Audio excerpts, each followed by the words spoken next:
Diálogo Nacional. Apoio Nescafé, patrocinador dos grandes começos da sua vida. E CIEE, há 5 décadas abrindo portas para as novas gerações.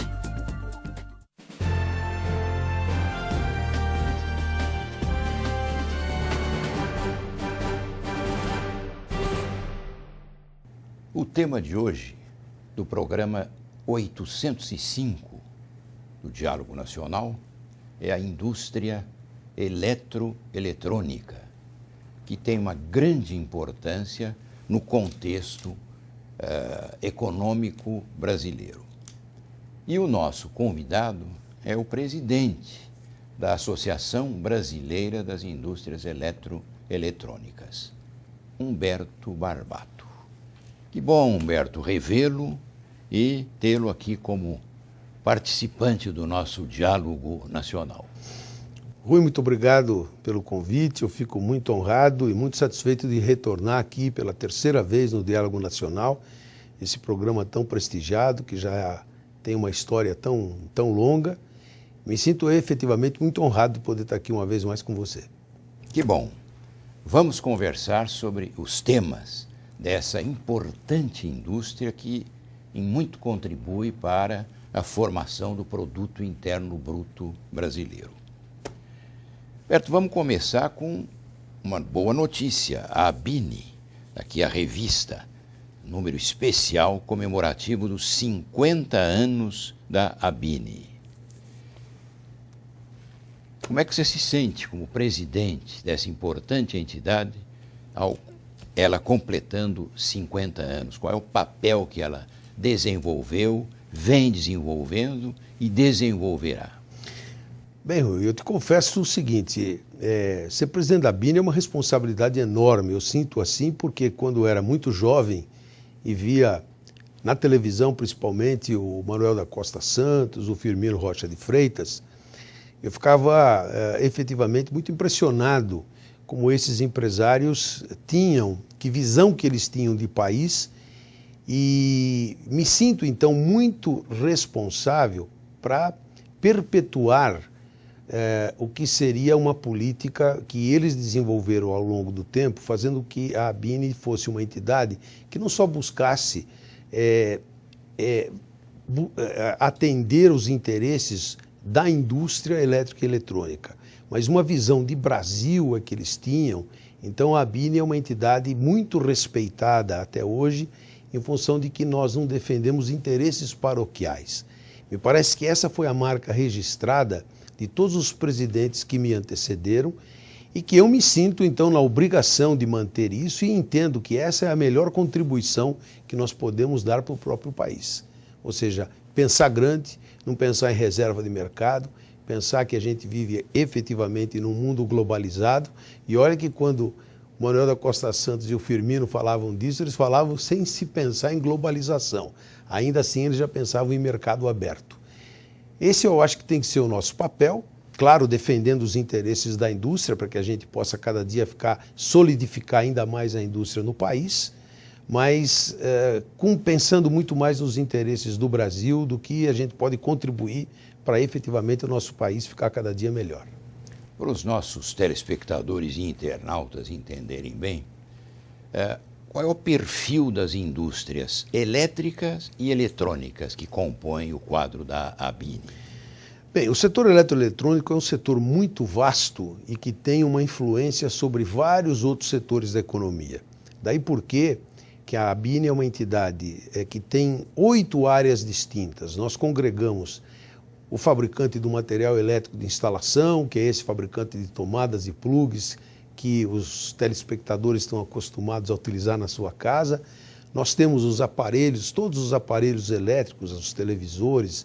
Nós temos os equipamentos de geração, transmissão e distribuição de energia, que são equipamentos de infraestrutura para podermos ter a energia disponível e podermos ter um melhor desempenho dessa energia. Temos ainda a área de equipamentos industriais, que são os motores, os geradores. E quando eu falo de motor, eu estou falando dos motorizinhos que estão indo na máquina de lavar roupas, o motor elétrico necessário para fazer o próprio liquidificador. Enfim, a ABINI tem uma abrangência fantástica.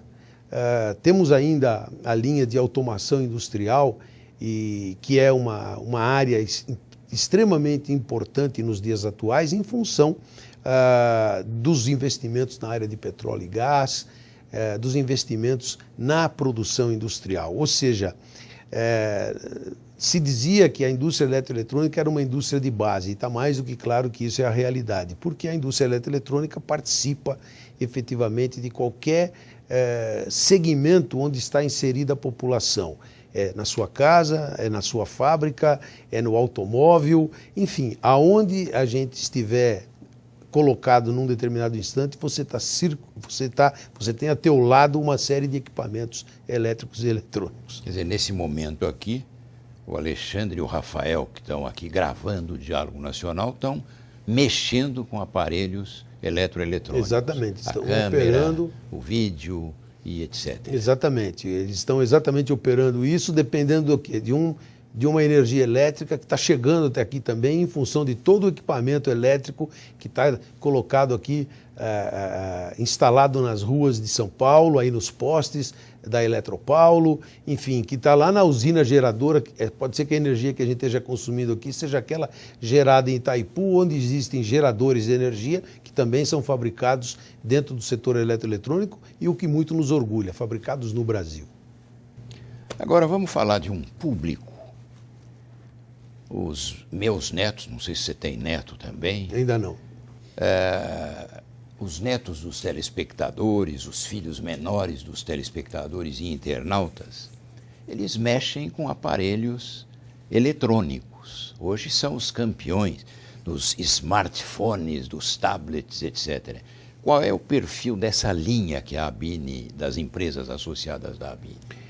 Bem, nós temos justamente a área de informática e de telecomunicações, que eu, usando uma expressão antiga, te diria é a coqueluche do momento. A verdade é que esses equipamentos, esses bens de consumo duráveis, são os primeiros, eu acredito que sejam os primeiros que a população se lembra, quando pensa no setor eletroeletrônico, pensa nesse produto. Pensa no computador, pensa no tablet e pensa nos telefones celulares. Esses produtos correspondem a uma parcela muito importante do que representa a ABINI, e são números assim extremamente importantes em termos de produção nacional. Para você ter uma ideia, somente até o mês de agosto desse ano já foram vendidos 13 milhões e meio de computadores no Brasil. 13 milhões e meio de computadores fabricados no Brasil.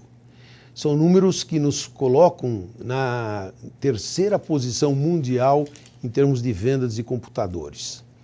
Isso somente até agosto, o que faz com que a gente possa prever seguramente que vão estar aí na faixa dos 16 a 17 milhões de unidades até o final desse ano aqui.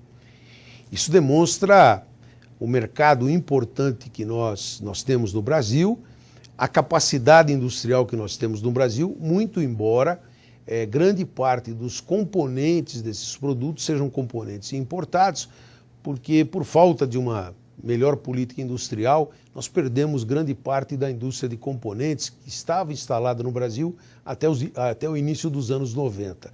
De lá para cá, praticamente em função das políticas desenvolvidas pela Ásia, no sentido de facilitar a produção desses equipamentos, desses componentes, praticamente o Brasil, como os outros países do mundo, se tornaram dependentes, via de regra, de componentes eletrônicos fabricados lá na Ásia.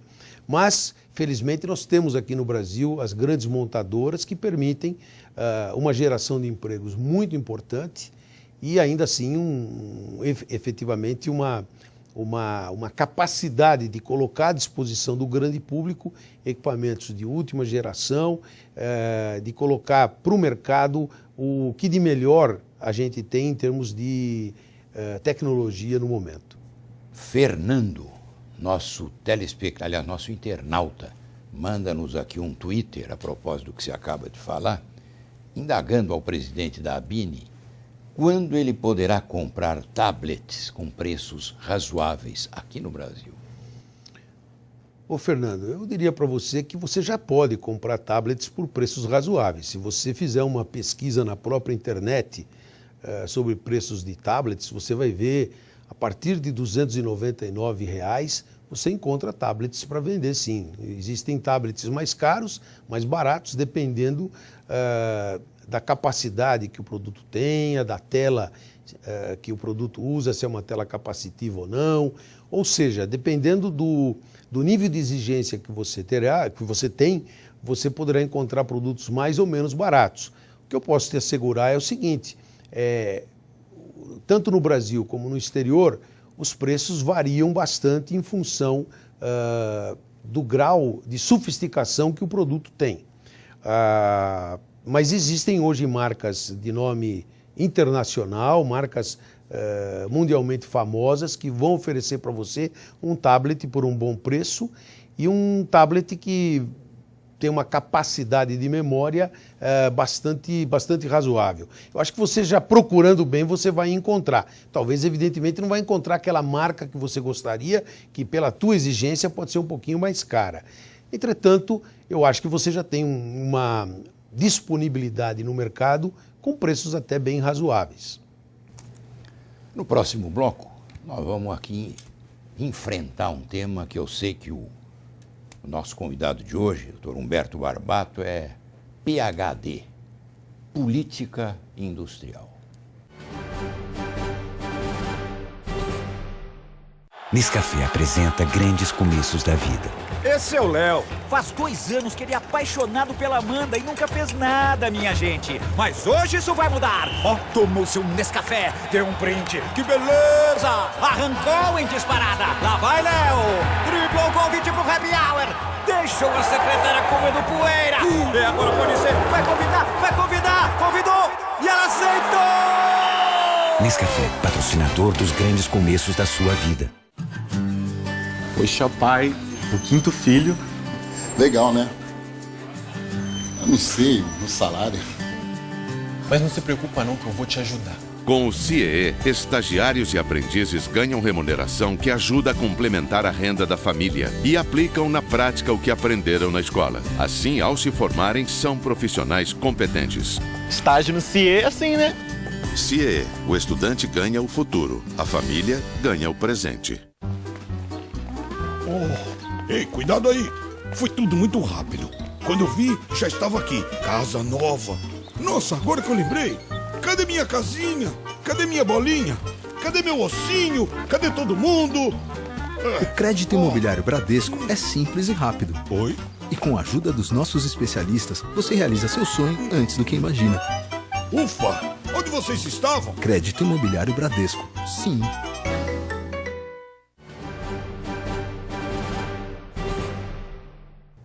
Diálogo Nacional é um programa com gente que sabe e faz acontecer.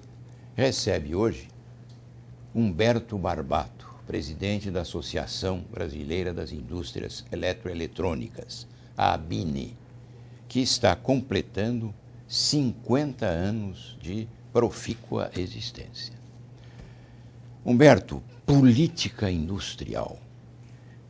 A ABINE tem no seu DNA a preocupação, sempre teve, de propor parâmetros para uma política industrial e também para uma política de desenvolvimento para o país. Eu conheço Humberto Barbato já há algum tempo e ele sempre foi um equilibrado, porém um brigador por esse tema, quer na ABINE, quer na Federação das Indústrias do Estado de São Paulo, qual a ABINE é uma das partícipes e ele é um dos diretores. Há atualmente uma política industrial? Olha, Rui, eu acho que se tenta fazer, nesse governo está se tentando fazer uma política industrial. A gente percebe ações nesse sentido. O setor eletroeletrônico talvez seja o único setor que realmente disponha de uma política industrial muito perene, que é a lei de informática. Através da lei de informática, nós conseguimos ter distribuído em todo o Brasil a produção de todo tipo de equipamento eletrônico, porque, do contrário, se não fosse através da lei de informática, isso estaria somente reservado à Zona Franca de Manaus, a produção na Zona Franca de Manaus. A lei de informática é que permite ao longo dos anos que as indústrias venham se instalando e facilitou enormemente que os produtos pudessem chegar ao consumidor com preços razoáveis, com preços que tornem convenientes esses produtos aos consumidores. A lei de informática, nós ousamos dizer que é a única política industrial bastante perene no Brasil. Por quê? Porque ela dá algumas facilidades em termos de redução do IPI e mais recentemente, com a Além do Bem, a redução também do PIS e do COFINS, o que fez com que você pudesse ter essa inclusão digital que vem acontecendo nos últimos anos.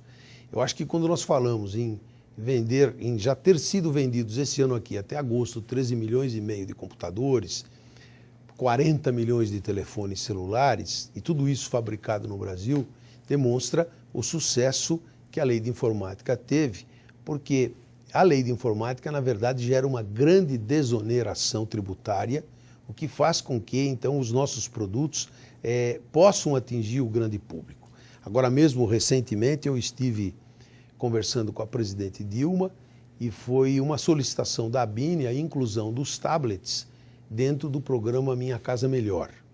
Ou seja, hoje quem compra uma casa pelo Minha Casa Minha Vida pode ou comprar o seu computador, o seu primeiro computador dentro de facilidades que foram oferecidas, ou então agora, mais recentemente, o tablet também em função de uma medida tomada a questão de uma semana.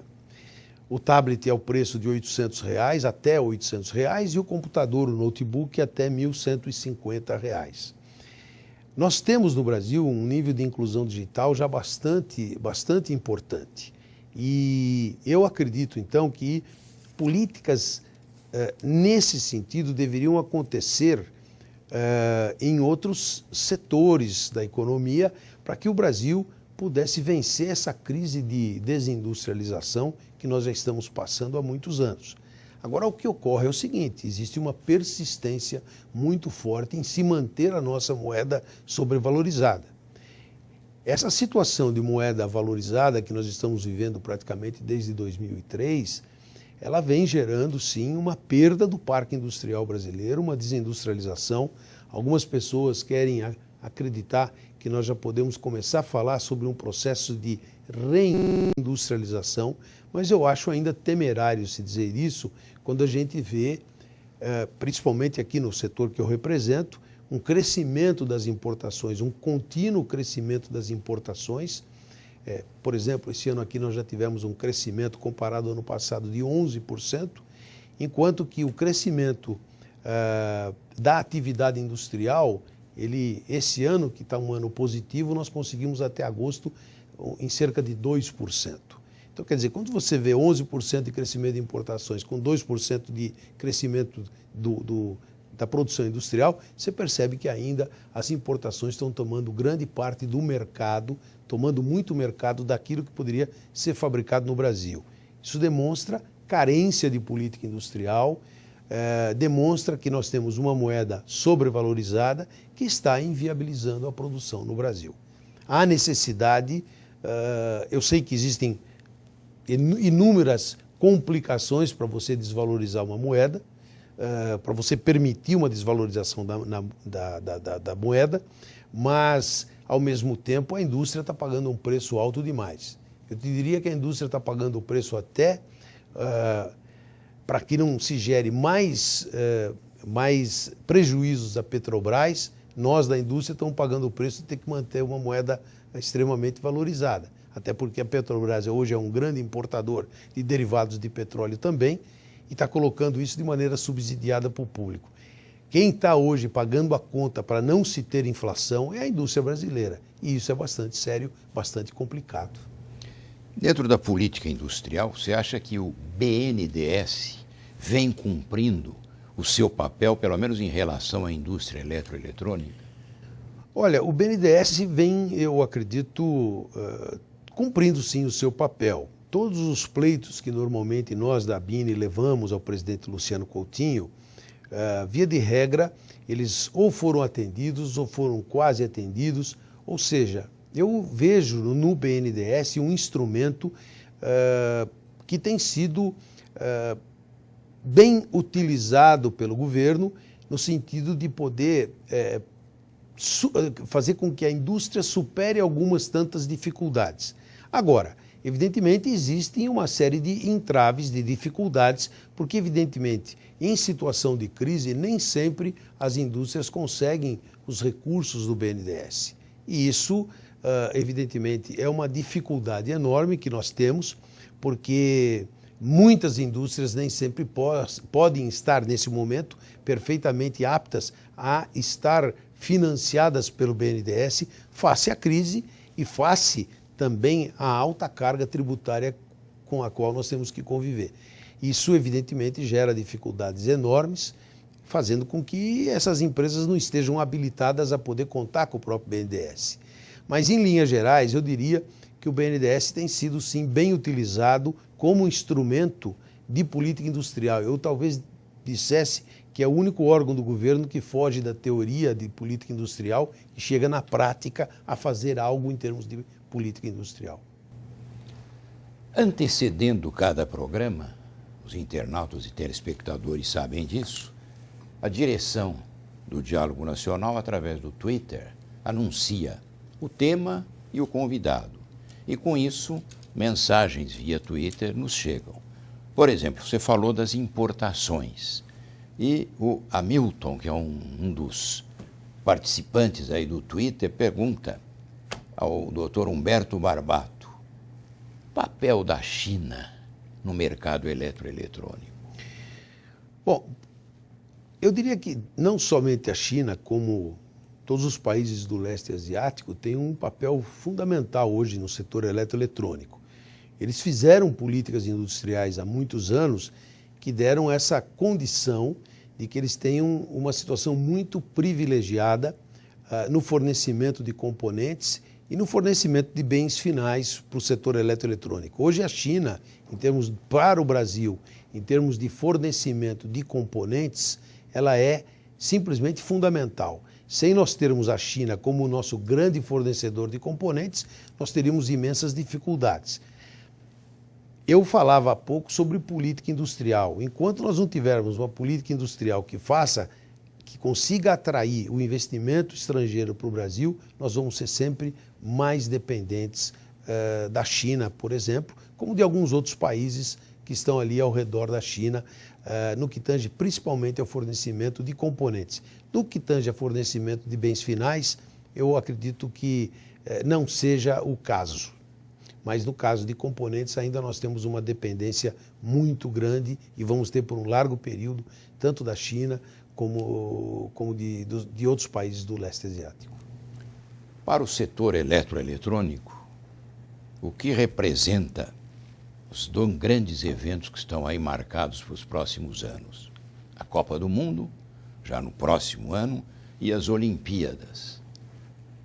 Bem, esses eventos têm uma importância realmente bastante grande, porque eles impactam de uma forma significativa para o setor elétrico, em primeiro lugar, e também para o setor eletrônico. Para o setor elétrico, toda a infraestrutura que tem que ser devidamente melhorada, reformada no Brasil, reconstruída no Brasil, passa por bens, por produtos elétricos necessariamente. Daí porque nós até firmamos um convênio com o Ministério dos Esportes, com o ministro Aldo Rabelo, no sentido de colaborarmos com o Ministério, no sentido de oferecer alternativas de produção nacional que pudessem atender essa demanda que existe em função tanto da Copa do Mundo como também das Olimpíadas. O fato é que existe uma intenção definida, me parece, tanto pela presidente Dilma como pelo próprio ministro Aldo Rebelo,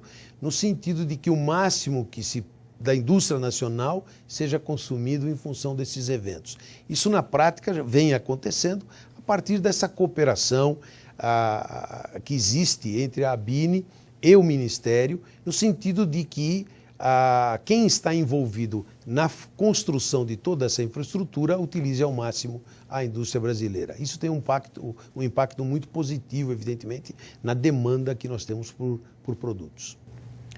Você falava da indústria eletrônica, aliás, estamos falando sobre a indústria eletroeletrônica, e eu gostaria de ingressar agora numa área que é fundamental para todos, mas para a indústria que o Dr. Humberto Barbato representa também, que é o problema da formação da mão de obra. Recentemente, eu li, não sei se você leu também, o trabalho da doutora Viviane Mosset. Ela é uma filósofa e que tem um pensamento segundo a qual a escola e os desafios contemporâneos, enfim, o ensino no Brasil é preso a uma estrutura do passado e que trata o aluno como um decorador de conteúdos. Segundo ela, é preciso abandonar modelos de ensino em massa e priorizar a educação um a um.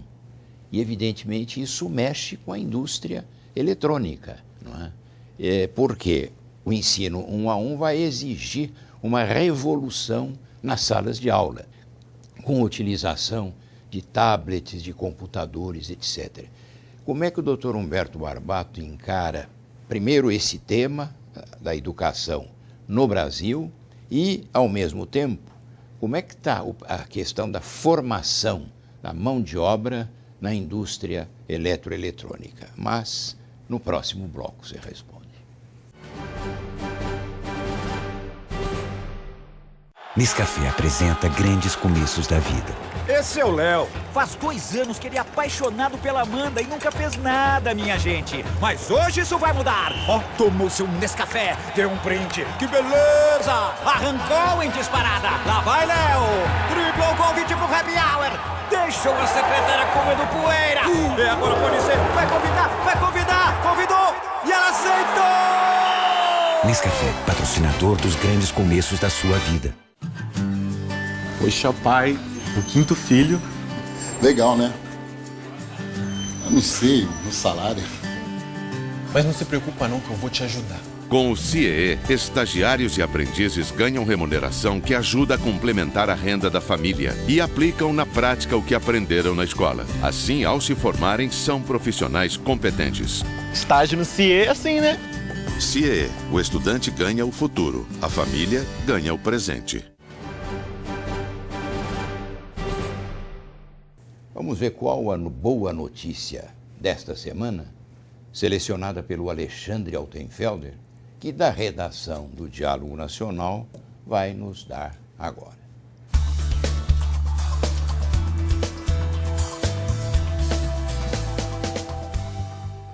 E pela primeira vez na história, o Brasil vai produzir uma vacina exclusivamente para exportação. É uma parceria da Fundação Oswaldo Cruz com a Fundação Norte-Americana Bill e Melinda Gates. Com isso, o Brasil vai produzir e exportar 30 milhões de doses da vacina dupla contra o sarampo e a rubéola. Com isso, vamos entrando nesse mercado global tão importante.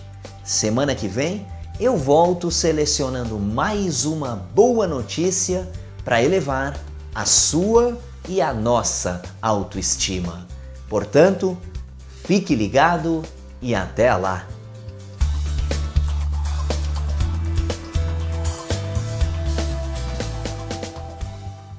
Humberto Barbato, presidente da Associação Brasileira das Indústrias Eletroeletrônicas, é hoje o convidado do Diálogo Nacional. Terminávamos o bloco anterior, falamos sobre formação de mão de obra para o seu setor e, ao mesmo tempo, antecedendo a formação de mão de obra do seu setor, a situação da educação no Brasil, com a citação da Viviane Mosset. Olha, me parece que a citação da Viviane Mosset ela está muito próximo da realidade que eu entendo como o fato principal que ocorre conosco no Brasil. Ou seja, há necessidade de que a gente possa fugir de certos paradigmas e comece a se preocupar com a formação de mão de obra, com a formação das pessoas, dando ampla cultura, mas ao mesmo tempo se preocupando muito com essa formação de mão de obra dirigida ao trabalho e utilizando, evidentemente, a melhor potencialidade que cada criatura tem.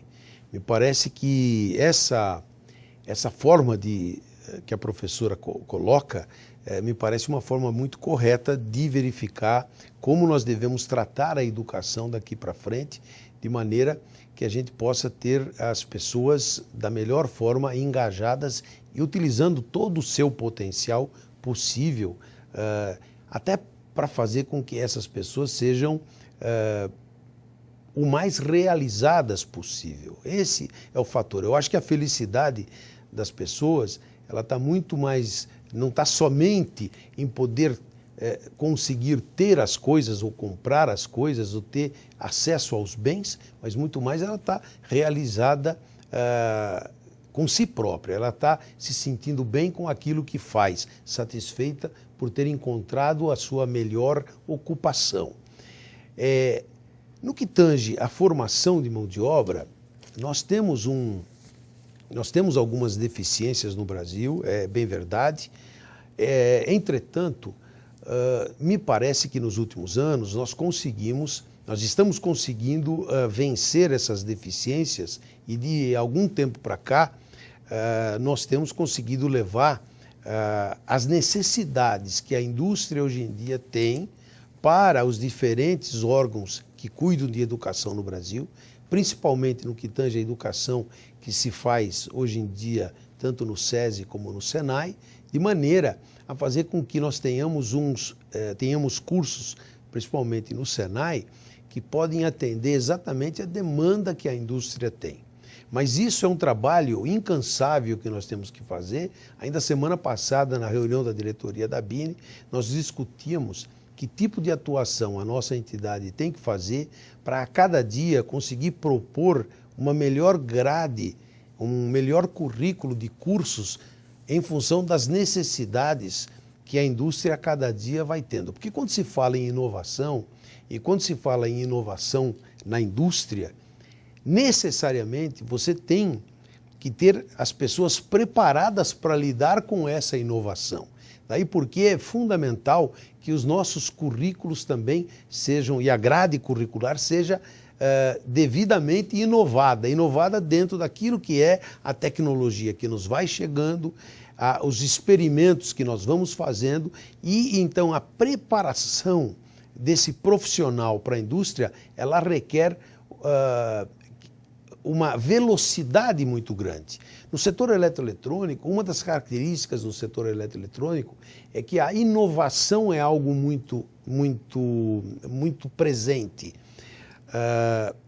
Nós temos uma característica, Rui, muito interessante. Você vê que hoje os preços do produto eletroeletrônico, eles não aumentam. Como é que as fábricas, então, como é que a indústria faz para poder ter margens melhores? Ela só pode fazer melhoria de margens fazendo melhorias de produtividade e com inovações. Eu tenho que levar um produto novo, eu tenho que levar uma inovação para o mercado para fazer com que o consumidor seja atraído a comprar esse produto. É nesse lançamento que ainda se obtém as melhores margens, porque passado pouco tempo, esses produtos têm uma queda de preço substancial. Então a política do setor eletroeletrônico, o setor eletroeletrônico não é inflacionário. Pelo contrário, ele cria uma deflação na realidade, porque os nossos preços acabam sendo estabelecidos num determinado patamar e ao longo do tempo eles só tendem a baixar. Muito bem, isso trazido, essa realidade da indústria trazida agora para os bancos escolares, significa que eu tenho que ter pessoas qualificadas a lidar com essas inovações, capazes de inovar dentro das fábricas, ou seja, capazes de se adequar a essa realidade que é de uma mudança muito constante dentro das próprias fábricas. Daí porque a ABINE tem uma preocupação muito grande em sempre levar aos órgãos que cuidam da educação essa realidade industrial para que a gente possa ir alterando gradativamente esses currículos de maneira a estar sempre atualizado. Esse é um fator fundamental. Ele pode ser fundamental para todos os outros setores industriais, mas para o eletroeletrônico ele é mais do que fundamental, dada essa nossa realidade de mercado. Nós estamos gravando o Diálogo Nacional aqui na sede do Centro de Integração Empresa-Escola, completando 50 anos de existência, e é uma sociedade, uma associação civil, filantrópica, de assistência social, tem por objetivo integrar jovens no mercado de trabalho, através da formação do aprendiz e através de estágios. Como é que a ABINE tem, qual é a política da ABINE, o que ela recomenda às suas associadas em relação à admissão de estagiários e admissão de aprendizes? Bem, nós entendemos que é fundamental para o setor essa admissão de estagiários, essa admissão de aprendizes, porque efetivamente essas pessoas bem formadas e formadas dentro do chão de fábrica, com os conhecimentos que receberam nas escolas, é que vão poder se formar assim os bons profissionais. O que me parece fundamental para o aluno poder ser um bom aluno é que ele tenha um bom chão de fábrica, ele consiga viver a realidade do que são as dificuldades que a indústria enfrenta no dia a dia. Eu acredito, Rui, com toda a honestidade, que nós só vamos ter bons dirigentes nos diferentes organismos que cuidam da indústria se nós tivermos tido, antes de mais nada, esses dirigentes tendo sido aprendizes dentro das fábricas. Porque a realidade, o dia a dia, o lidar dentro do chão de fábrica é que dá a grande experiência e dá a capacidade de entender tanto o que o mercado quer como as necessidades que a indústria tem e buscar essa adequação, porque nós temos que estar muito bem sintonizados às mudanças do mercado. E num segmento como o eletroeletrônico, onde as coisas se modificam com tanta rapidez, essa capacidade de interagir é fundamental. Daí porque a ABINE tem buscado incentivar da melhor forma possível as nossas indústrias, as indústrias a ela vinculadas, no sentido de propiciar esses estágios, que eu creio que é a melhor forma de nós então formarmos os profissionais do futuro. No momento, um grande fantasma para a indústria é o fenômeno, eu diria até mais do que fenômeno, a espada da chamada desindustrialização. A situação atual, a dificuldade de competir, e a ABINE tem sido uma das entidades que tem denunciado o processo de desindustrialização e a chamada primarização da economia brasileira. Dr. Humberto Barbato, como é possível retomar a estratégia do desenvolvimento sem que esses dois problemas estejam resolvidos? Eu acho que o grande desafio que nós temos hoje, eu dizia agora há pouco, ele está refletido no problema da taxa de câmbio. Nós temos uma moeda desequilibrada, ela destrói o país. O Brasil, ele é muito grande e nós não podemos permitir que a nossa economia novamente seja primarizada como antes dos anos 30, né? Quando a gente vê o desenvolvimento industrial que aconteceu no Brasil, a gente percebe que nós conseguimos fazer o país que temos hoje a partir de uma grande crise de commodities. A partir da grande crise do café de 1930 é que nós começamos um sério desenvolvimento industrial no Brasil. Portanto, seria muito ruim se nós não tivéssemos aprendido com a história. Ou seja, há necessidade de que a gente utilize esse ensinamento que foi a grande dependência de commodities para fazer o desenvolvimento industrial. Nós não podemos permitir que novamente as commodities que nos estão propiciando um saldo de balança comercial muito favorável, mas nós não podemos permitir que essas mesmas commodities venham a exterminar com a indústria de transformação no Brasil, que é onde se consegue gerar bons empregos, onde se consegue gerar empregos que dão uma grande formação para as pessoas. A indústria de transformação, ela, com o apoio da universidade, com o apoio dos institutos de pesquisa, ela propicia o desenvolvimento, inclusive o desenvolvimento do ser humano de uma forma muito ampla. Então, quando a gente fala em gerar bons empregos, a gente está falando, não é só em empregos que tenham um grande salário, são em empregos que levem a essa realização do próprio ser humano.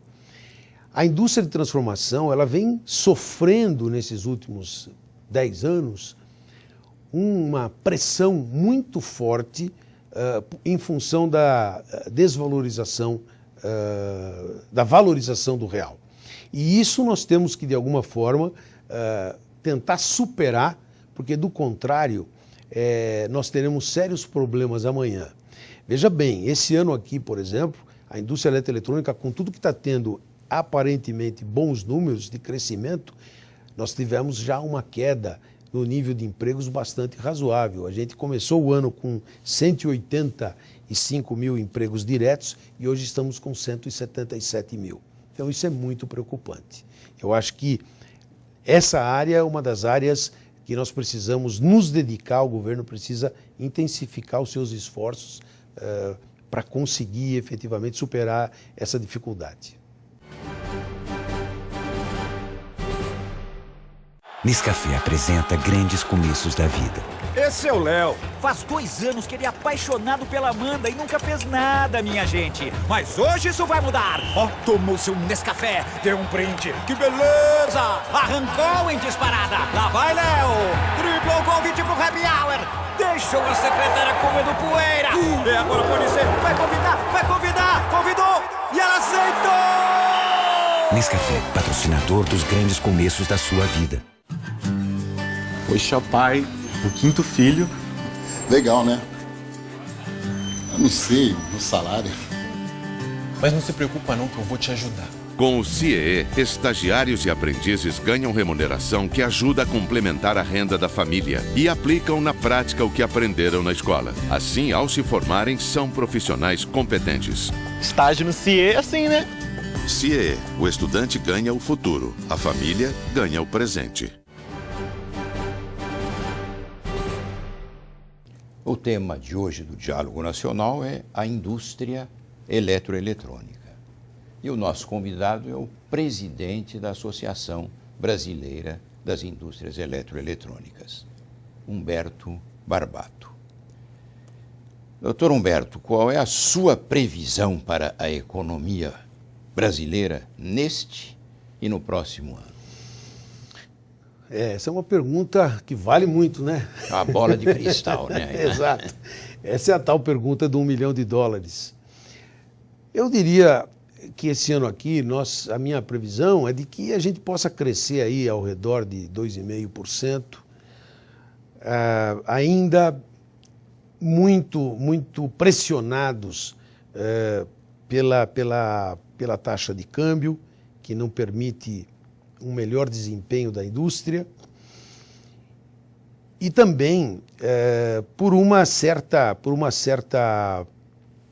armadilha que nós criamos ao longo dos anos, que foi essa de você poder viver com uma taxa de câmbio sobrevalorizada e que torna a cada dia mais difícil você sair dessa armadilha, uma vez que, à medida que você desvaloriza a moeda, você pode gerar inflação.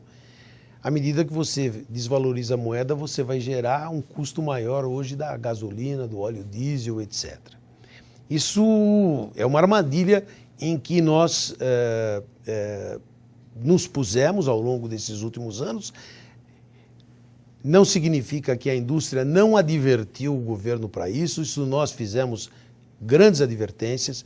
Eu me lembro muito bem que o nosso ex-ministro Luiz Fernando Furlan dizia no início da gestão do governo Lula, que a indústria teria sérios problemas para viver com uma taxa de câmbio inferior a R$ 3 por dólar. Me parece que não deram ouvidos ao nosso companheiro, nosso colega de indústria, Luiz Fernando Furlan. Os resultados estão aí. Nós temos hoje, no Brasil, uma situação onde a indústria representa no PIB menos do que 13%, o que significa dizer que nós estamos abaixo dos índices do início do governo do Juscelino Kubitschek. Ou seja, todo o esforço que foi feito de lá para cá em termos industriais, nós estivemos como que perdendo ao longo desses últimos 10 anos. Isso faz com que eu não possa ser muito otimista em termos de crescimento, tanto para esse ano como para o próximo ano. Além do que, me parece também que existe um outro fator muito delicado que nós estamos vivendo, é que o gasto público ele está extremamente elevado. Nós não encontramos por parte do governo medidas onde efetivamente se busque a economia e se busque a utilização do recurso arrecadado para os investimentos. E muito pelo contrário, a gente percebe que o que não faltam são os recursos orçamentários para fazer esses investimentos. Entretanto, na prática, esses investimentos acabam não acontecendo. Isso, evidentemente, repercute no crescimento do país e repercute no bem-estar da população. Eu fico muito preocupado até quando nós vamos conseguir tentar levar esse pseudo-bem-estar fazendo com que as pessoas apenas possam consumir mais. Mas as pessoas hoje podem consumir mais, podem comprar um automóvel e não podem andar na rua porque não tem espaço mais para esse automóvel circular. Me parece que isso é um contrassenso da política que nós temos que conseguir superar. Ou seja, nós temos que pensar um pouco mais em políticas de Estado e não de governo. Eu acredito que se o desempenho da economia para esses próximos anos ainda não será nos níveis em que nós gostaríamos, é porque justamente nós não estamos fazendo as prioridades ou levando as prioridades mais a sério ou não estamos estabelecendo quais são as reais prioridades do país. Nós não fazemos uma reforma tributária, não fizemos nem no início do governo, quando é a oportunidade, e muito menos iremos fazer agora ao final do governo. A indústria ela está, nesse aspecto, sufocada e tem pouco a contribuir com o crescimento do país, com o desenvolvimento do país, porque, sinceramente, é bastante complexo hoje você convencer alguém a querer colocar dinheiro na própria indústria, dada a situação tributária extremamente complexa com que nós vivemos, a ponto de, no nosso país, nós precisarmos, às vezes, no time da indústria que faz o controle fiscal, nós termos aqui no Brasil um time que muitas vezes é 10 vezes maior do que em países como nos Estados Unidos ou então em outros países desenvolvidos. Então, eu te diria que, em termos de crescimento, eu não sou dos mais otimistas em relação ao crescimento desse ano e do próximo ano. Eu acho que nós vamos continuar tendo crescimento pífio enquanto não se estabelecer com muito critério e com uma política de Estado aquilo que é a real prioridade do país. A carga tributária média do Brasil hoje está na casa dos 35%, 36%. E no setor eletroeletrônico? No setor eletroeletrônico realmente está dentro dessa ordem. Nós conseguimos esse ano uma melhoria importante que foi, o ano passado, melhor dizendo, uma melhoria importante que foi a desoneração de folha de pagamento, que veio melhorar muito a condição da indústria do setor elétrico. O setor elétrico, que é um setor que demanda muita mão de obra, diferente do eletrônico, mas o elétrico demanda muita mão de obra, ele foi bastante privilegiado pela mudança da forma de pagamento do INSS. Essa desoneração ela foi muito importante. Por outro lado, nós ainda vivemos nesse momento, Rui, um problema bastante sério, que é o problema da guerra dos estados em termos de ICMS. Esse tema é um tema que causa uma grande preocupação e eu lhe confesso o seguinte, hoje se vier me visitar na BINE um empresário do exterior que venha me perguntar, que esteja interessado em fazer a implantação de uma fábrica no Brasil, eu diria para ele o seguinte, o seu investimento é muito bem-vindo, entretanto eu não sei lhe dizer aonde colocar essa fábrica, onde é mais viável colocar essa fábrica.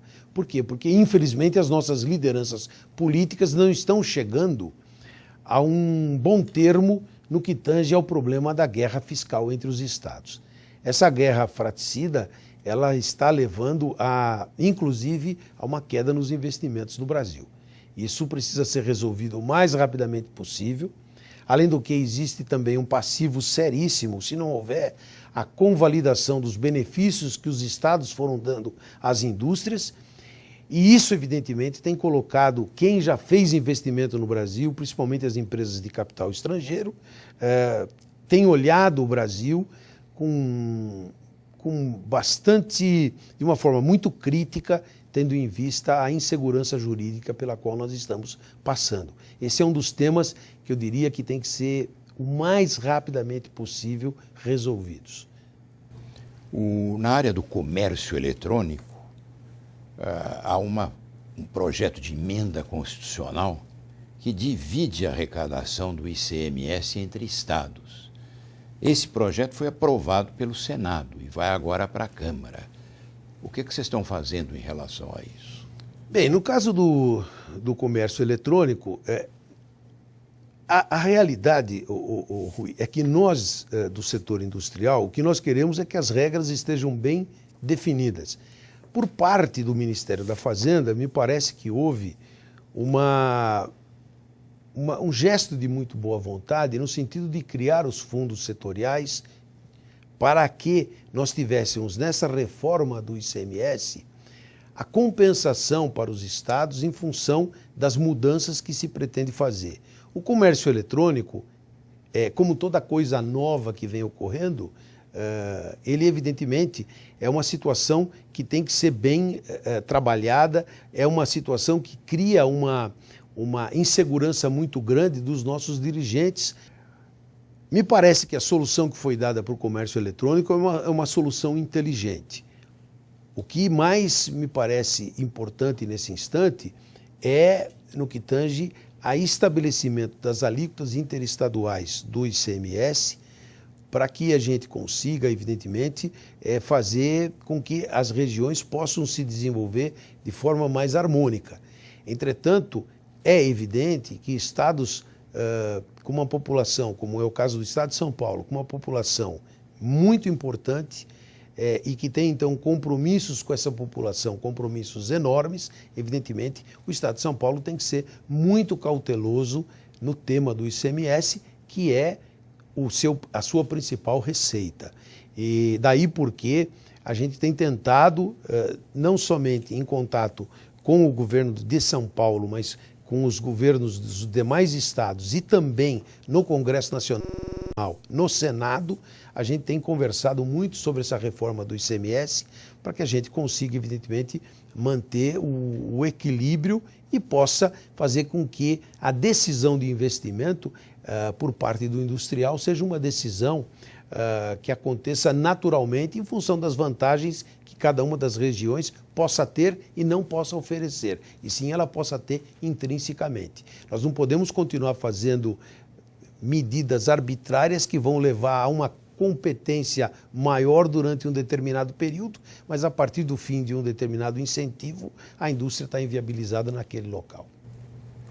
Combate à inflação, que é uma das grandes metas de todos nós, brasileiros. Hoje o governo dispõe, como disse o Dr. Humberto nos blocos anteriores, de poucas armas.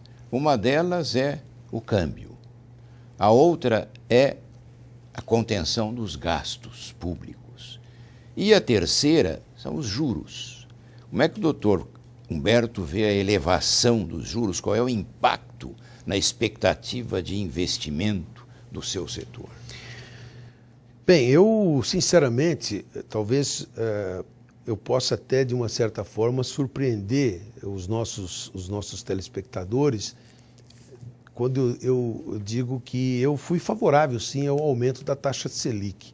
Eu acredito que o pior que o Brasil poderia conviver é novamente com uma taxa de inflação que começa baixa, começa aparentemente pequena e que ao longo do tempo ela vai assumindo outros patamares. A história de inflação no Brasil é uma história que todos nós conhecemos, todos nós, pelo menos que temos um pouco mais de idade, já conhecemos, e eu, sinceramente, eu prefiro sim que a gente possa trabalhar, às vezes, com taxa de juros um pouquinho mais elevada, até porque no nosso setor, como os investimentos são muito elevados, grande parte dessas empresas conseguem também trazer investimentos do exterior com taxas de juros até menores, de tal forma que eu acredito que esse seja um esforço necessário que nós temos que fazer para que a gente não volte, para que a gente não venha novamente a conviver com taxas de inflação nada convenientes para o nosso desenvolvimento. No final do nosso Diálogo Nacional de hoje, nesse número especial da revista da ABINE, o Dr. Humberto Barbato tem aqui uma mensagem, um compromisso com o desenvolvimento do país. Gostaria de terminar o nosso programa de hoje lhe cumprimentando pelo trabalho bonito que a ABINE vem fazendo e que o senhor desse aos telespectadores, resumidamente, qual é o compromisso que a ABINE tem e o Humberto Barbato tem com o desenvolvimento do país. Bem, eu lhe diria que o nosso compromisso, antes de mais nada, é fazer com que nós possamos ter um país que possa levar sempre a uma igualdade maior entre as pessoas, fazendo com que as pessoas possam se sentir efetivamente partícipes de um processo de desenvolvimento, que as pessoas possam perceber que a indústria tem um compromisso em bem atender o consumidor, em bem atender a população, mas que a indústria, antes de mais nada, tem um grande respeito por esse consumidor. E eu vejo, sim, de uma maneira otimista, o futuro do país. Entretanto, nós vemos com otimismo, acreditando que a influência que nós possamos ter dentro dos governos, fazendo com que eles possam adotar os caminhos melhores para o desenvolvimento, que eles venham a também ouvir mais tanto o clamor das ruas, como também o clamor das entidades que nós representamos, que são parcelas importantes do segmento econômico e social do país. Renovados cumprimentos pelo seu trabalho e sucesso. Muito obrigado. Foi um prazer estar aqui. E até o nosso próximo programa.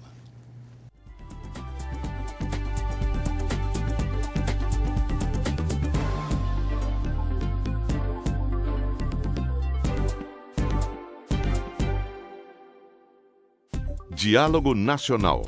Apoio Nescafé, patrocinador dos grandes começos da sua vida. E CIEE, há 5 décadas abrindo portas para as novas gerações.